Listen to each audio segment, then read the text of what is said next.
जैसे जैसे मनुष्य प्रगति की बिना परवाह किए विकास की ओर बढ़ रहा है, वैसे वैसे वो अपने विनाशी कहानी खुद रच रहा है।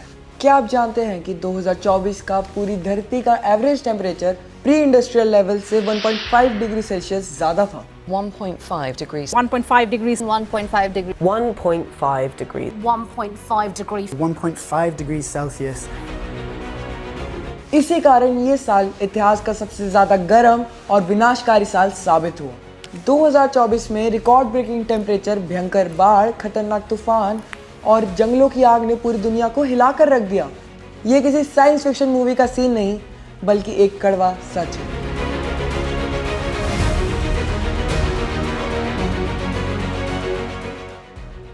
मैं आदित्य कहवान, 8वीं कक्षा का छात्र। जब मुझे ये पता लगा कि ग्लोबल टेम्परेचर बढ़ रहा है तो मैं ये सोचकर ही चिंतित हो गया।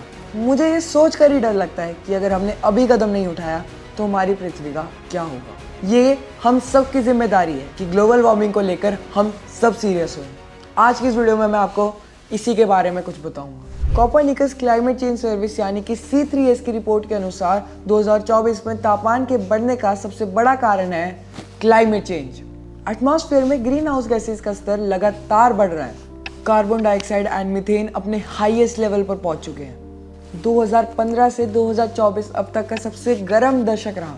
2024 में average global temperature 15.10 degree Celsius दर्ज किया गया, जो कि प्री इंडस्ट्रियल एरा से 1.60 डिग्री सेल्सियस ज़्यादा है।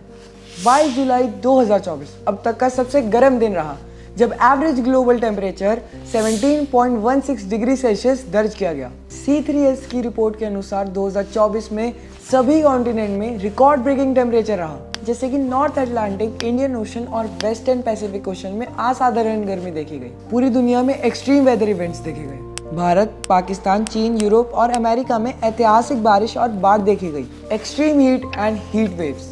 भारत, अमेरिका, यूरोप और मध्य पूर्व में 50 डिग्री सेल्सियस तक तापमान पहुंच गया। हीट वेव के कारण पानी की कमी हुई, फसलें नष्ट हुई और जंगलों में आग लगी। कनाडा, ऑस्ट्रेलिया, ग्रीस और कैलिफोर्निया में लाखों जंगल जलकर राख हो गए। प्रदूषण बढ़ा, सांस की बीमारियां फैली, तूफानों में वृद्धि हुई। अटलांटिक और प्रशांत महासागर में अधिक शक्तिशाली साइक्लोन्स आए। फिलीपीन, अमेरिका और जापान में तूफान से भारी तबाही हुई।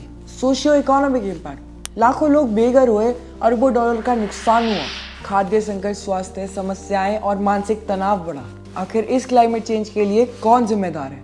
C3S की रिपोर्ट बताती है कि 2024 में अत्यधिक गर्मी का मुख्य कारण ह्यूमन एक्टिविटीज थी।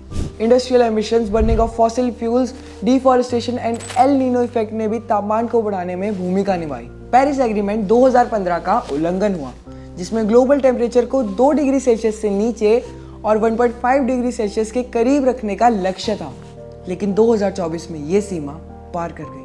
अगर ग्रीन हाउस एमिशंस को कंट्रोल में नहीं किया गया तो आने वाले सालों में क्लाइमेट डिजास्टर्स और भी गंभीर हो सकते हैं। इस संकट को रोकने के लिए क्लीन एनर्जी, फॉरेस्ट कंजर्वेशन और कार्बन एमिशंस को रिड्यूस करने जैसे उपाय को अपनाना होगा, वरना आने वाली पीढ़ियों के लिए ये दुनिया रहने लायक नहीं होगी। अगर इस वीडियो को देखकर कोई भी व्यक्ति ग्लोबल वार्मिंग के प्रति जागरूक हो जाए और प्रगति के अनुकूल जीवन बिताने का संकल्प ले, तो मेरी ये वीडियो को बनाने का उद्देश्य पूरा हो जाएगा।